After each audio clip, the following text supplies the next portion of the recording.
आज हम लोग बच्चों स्टार्ट करने वाले हैं कक्षा 9 यानी कि आपका 9th स्टैंडर्ड का जो आपका भूगोल विषय है भारत भूमि एवं लोग। इसके संबंध में हम लोग बहुत ही अच्छी तरह से डिस्कशन करने वाले हैं, चर्चा करने वाले हैं। पहला चैप्टर हम लोग बात करेंगे आज बच्चों। सबसे पहले हम लोग चैप्टर वाइज सारा चीज़ को देख लेते हैं। यदि आप लोग 9th स्टैंडर्ड में है बच्चों तो आप लोग के लिए ये वीडियो बहुत ही ज़रूरी है, क्योंकि यदि आप लोगों का 9th स्टैंडर्ड का सारा चीज़ मजबूत रहेगा बच्चों तो जब आप लोग 10th में जाएंगे तो उस समय आप लोगों को किसी भी प्रकार की समस्या नहीं आएगी। और यदि आप लोग 10th में टॉपर बनने चाहते हैं तो 9th स्टैंडर्ड को भी मजबूत बनाना पड़ेगा। यहीं से आपका सारा बेसिक क्लियर होता जाएगा बच्चों। और जितना 9th आपका मजबूत होगा उतना 10th और अच्छा होता जाएगा, और वहाँ पर आप लोग डिस्ट्रिक्ट टॉपर या ब्लॉक टॉपर या हाई स्कूल टॉपर किसी भी प्रकार का अगर टॉप करने चाहते हैं तो यहाँ से आप लोग आसानी से पढ़ करके कर सकते हैं बच्चों। ठीक है, आइए स्टार्ट करते हैं। तो भूगोल यानी कि भू में से होता है बच्चों पृथ्वी, और गोल में से होता है आकार, है ना।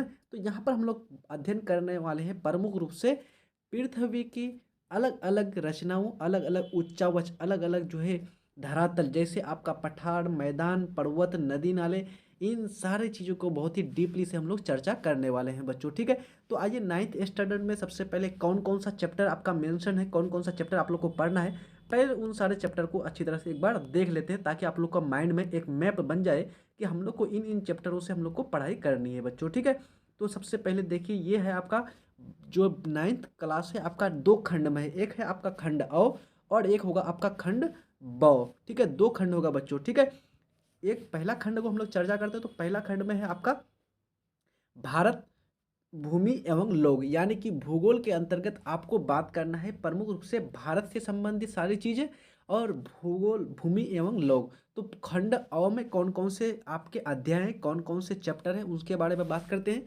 तो पहला चैप्टर है आपका भारत का स्थिति एवं आकार, यानी कि भारत की स्थिति कहाँ पर है, भारत जो है आपका देश, ये आपका मौजूद कहाँ पर है, इसका देशांतरी विस्तार कितना है, अक्षांशीय विस्तार कितना है, इन सब पर आपको ध्यान नहीं देना है। सारा चीज़ मैं समझा दूंगा आप लोग को। अक्षांशीय रेखा क्या होती है, देशांतरीय रेखा क्या होती है, विषुवत रेखा क्या होती है, भूमध्य सागर क्या होता है, भूमध्य रेखा क्या होता है, या फिर आपका उत्तरी ध्रुव दक्षिणी ध्रुव क्या होता है, ये सारा चीज़ मैं आप लोग को बताते जाऊंगा जब चैप्टर पढ़ाऊंगा। तो ध्यान ध्यान रखिएगा, आप लोग टेंशन नहीं लेनी है। दूसरा चैप्टर है भौतिक स्वरूप, संरचना एवं उच्चावच, यानी कि भारत का जो है भौतिक स्वरूप के बारे में बात करेंगे।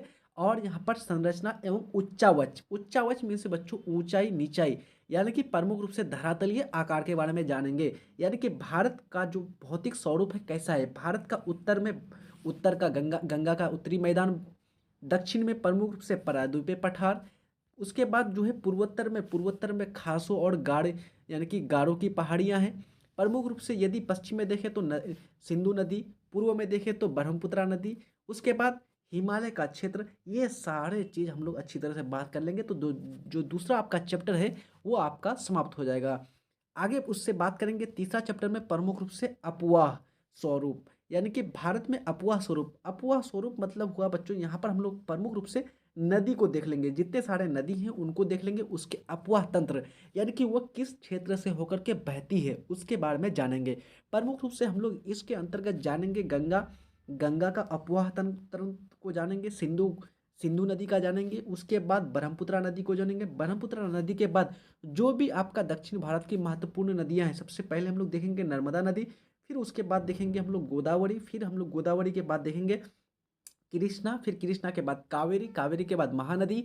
ये सारे नदियों को हम लोग अच्छी तरह से जब कंप्लीट कर लेंगे, इसके अपवाह क्षेत्र को पढ़ लेंगे, तो हमारा चैप्टर जो 3 है बच्चों, अध्याय तीसरा, ये कंप्लीट हो जाएगा। उसके बाद फिर हम लोग चले आएंगे, प्रवेश करेंगे चौथा चैप्टर में। चौथा चैप्टर है आपका जलवायु, यानी कि क्लाइमेट से संबंधित। तो इसमें हम लोग प्रमुख रूप से जानेंगे कि क्लाइमेट किसे कहते हैं, जलवायु किसे कहते हैं, मौसम किसे कहते हैं, मौसम और जलवायु में क्या अंतर है, भारत की जलवायु कैसी है, भारत में वर्षा कब स्टार्ट होती है, कब शुरू होती है, भारत में कितने प्रकार के मौसम है, भारत में ऋतुएं कितना प्रकार की है, भारत में जो है प्रमुख रूप से ठंडा या जाड़े की ऋतु कब शुरू होती है, या बारिश जो है प्रमुख रूप से किस यानी कि मानसूनी मानसूनी वर्षा को पढ़ेंगे। उसके बाद मानसून किस प्रकार से वापस होती है, इन सारे चीज़ों को हम लोग देख लेंगे।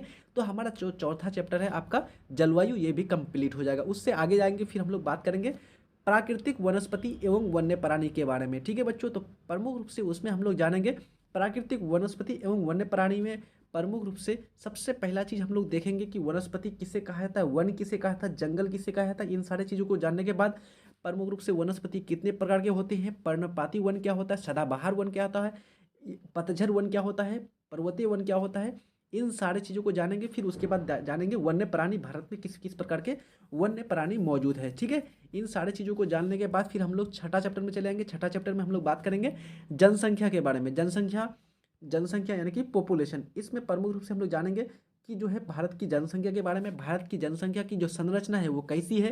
प्रमुख रूप से भारत में जनसंख्या घनत्व को जानेंगे, जनसंख्या।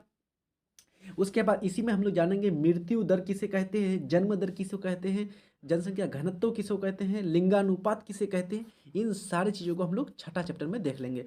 फिर उसके बाद सातवां हम लोग अध्याय में देखेंगे भारत के पड़ोसी देश। तो सात के अंतर्गत हम लोग प्रमुख रूप से देखेंगे भारत के कौन कौन से पड़ोसी देश हैं।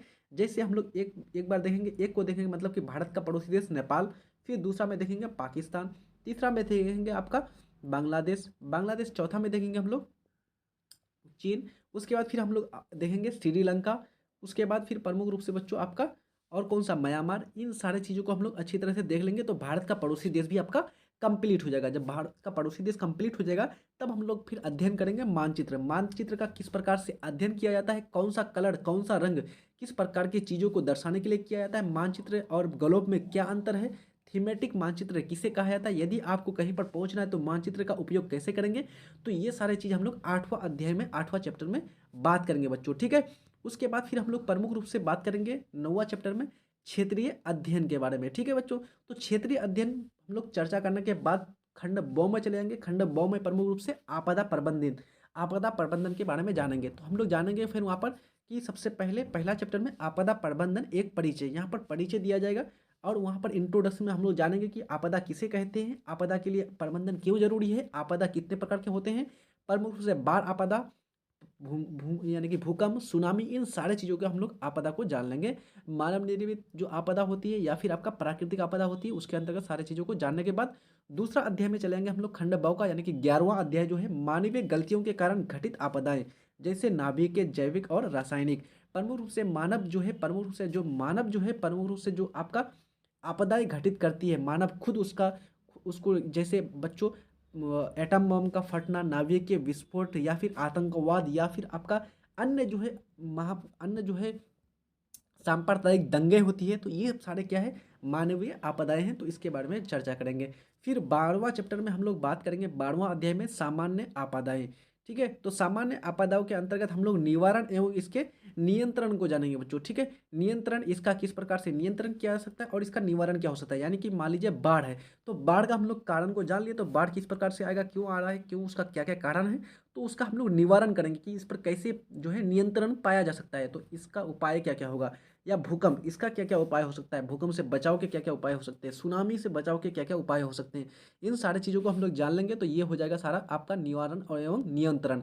उसके बाद हम लोग फिर 13वां जो अध्याय है प्रमुख रूप से समुदाय आधारित आपदा प्रबंधन, यानी कि प्रमुख रूप से कुछ समुदाय हैं वो क्या करती है, आपदा प्रबंधन के लिए विशेष प्रकार से कार्य करती है। तो उनके बारे में हम लोग जानेंगे। ध्यान दीजिएगा बच्चों, ये सारा जो चैप्टर है आपका प्रमुख रूप से 10th क्लास में भी जोड़ा गया हुआ है। ये सारा चैप्टर जो भी आप 9th में पढ़ेंगे ये आपका 10th के लिए इंपॉर्टेंट है, और 10th में यहीं से आपको क्वेश्चन पूछा जाता है। 9th और 10th का दोनों, यही सब चैप्टर वहाँ पर 10th में थोड़ा सा बड़ा कर दिया गया है। यदि आपने 9th को अच्छी तरह से पढ़ लिया तो आपको कोई भी जो है आपको 95% मार्क्स से लाने से कोई नहीं रोक सकता है। यानी कि 100% आप जो है अपना डिस्ट्रिक्ट टॉपर बन सकते हैं, स्टेट टॉपर बन सकते हैं आसानी से। लेकिन आप लोग को मालूम होना चाहिए कि पढ़ना क्या क्या है, कौन सा चैप्टर पढ़ना है, आपके लिए कौन सा इंपॉर्टेंट है ज़्यादा, वहाँ पर आप लोग को ये ध्यान देना है बच्चों। ठीक है, तो आज हम लोग इन सारे चीज़ों को हम लोगों ने जान लिया अच्छी तरह से, ये सारे अध्यायों को जान लिया कि कौन कौन से चीज़ों को हम लोग को 9th स्टैंडर्ड में पढ़ना है बच्चों। तो अब हम लोग जो है प्रमुख रूप से नेक्स्ट वीडियो में हम लोग नया चैप्टर, जो आपका पहला चैप्टर है, उसको स्टार्ट करेंगे, यानी कि भारत स्थिति एवं विस्तार वाले चैप्टर को। ठीक है बच्चों, तो आज के लिए बस इतना ही। आप लोग अच्छी तरह से पढ़ाई करते रहिएगा, स्क्रीनशॉट खींच लीजिएगा एक बार। आप लोग के पास तो 100% बुक होगा ही होगा। और प्रमुख रूप से मैं बता दूं आप लोग को बच्चों, ये जो आपका चैनल है यहाँ पर स्पेशली रूप से बिहार बोर्ड के सारे बच्चों के लिए यहाँ पर ज़्यादा उस पर फोकस किया गया है। सारा चीज़ बिहार बोर्ड के आधार पर यहाँ पर प्रदान किया जाएगा बच्चों को। ठीक है, तो मिलते हैं नेक्स्ट वीडियो में, तब तक के लिए जय हिंद, धन्यवाद।